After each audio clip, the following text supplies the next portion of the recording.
नमस्कार मित्रों, अनिष्ट निवारण के लिए महामृत्युंजय मंत्र को विशेष महत्व क्यों दिया जाता है, आज यही चर्चा करेंगे।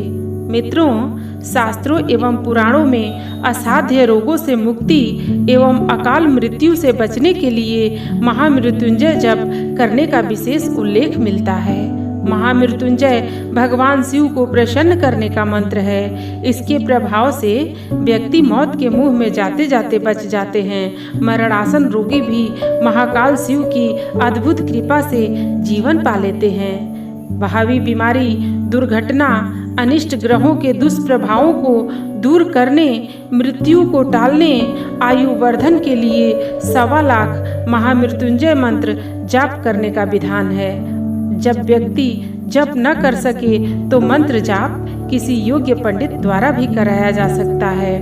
मित्रों, सागर मंथन के बहुप्रचलित आख्यान में देवासुर संग्राम के समय शुक्राचार्य ने अपनी यज्ञशाला में इसी महामृत्युंजय के अनुष्ठानों का प्रयोग करके देवताओं द्वारा मारे गए दैत्यों को जीवित किया था। अतः इसे मृत संजीवनी के नाम से भी जाना जाता है। महामृत्युंजय मंत्र इस प्रकार है: ओम त्र्यंबकम यजामहे सुगंधिम पुष्टिवर्धनम उर्वारुकमिव बंधनान मृत्युर्मुर्च्छियमामृतात्, जिसे संपुट युक्त मंत्र बनाने के लिए इस प्रकार पढ़ा जाता है: ओम हौ जूम सः भूर्भुवः स्वः ओम त्र्यंबकम यजामहे सुगंधिम पुष्टिवर्धनम उर्वारुकमिव बंधनान मृत्युर्मुर्च्छियमामृतात्।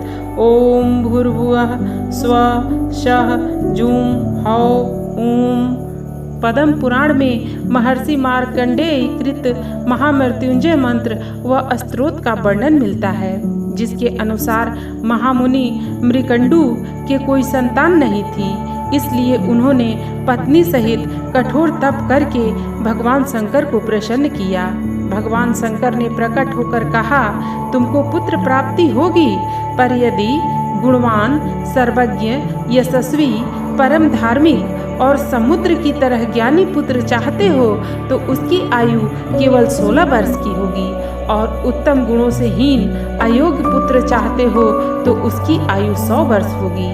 इस पर मुनि मृकंडू ने कहा, मैं गुण संपन्न पुत्र ही चाहता हूँ, भले ही उसकी आयु छोटी क्यों न हो, मुझे गुणहीन पुत्र नहीं चाहिए। तथा वस्तु कहकर भगवान शंकर अंतर्ध्यान हो गए। मुनि ने बेटे का नाम मार्कंडेय रखा। जब वह 16वें वर्ष में प्रवेश हुआ तो मृकंडू चिंतित हुए और उन्होंने अपनी चिंता को मार्कंडेय को बताया। मार्कंडेय ने कहा कि मैं भगवान शंकर की उपासना करके उनको प्रसन्न करूंगा और अमर हो जाऊंगा। 16वें वर्ष के अंतिम दिन जब यमराज प्रकट हुए तो मार्कंडेय ने उन्हें भगवान शंकर के महामृत्युंजय के स्तोत्र का पाठ पूरा होने तक रुकने को कहा। यमराज ने गर्जना के साथ हठ पूर्वक मार्कंडेय को ग्रसना शुरू किया ही था कि मंत्र की पुकार पर भगवान शंकर शिवलिंग में से प्रकट हो गए। उन्होंने क्रोध से यमराज की ओर देखा। तब यमराज ने डरकर बालक मार्कंडेय को न केवल बंधन मुक्त कर दिया बल्कि अमर होने का वरदान भी दिया और प्रणाम करके चले गए। महामृत्युंजय मंत्र भगवान शिव जी को प्रसन्न करने का महामंत्र है। इस मंत्र का वाइब्रेशन हीन ऊर्जाओं से हमारी रक्षा करता है। ओम नमः शिवाय।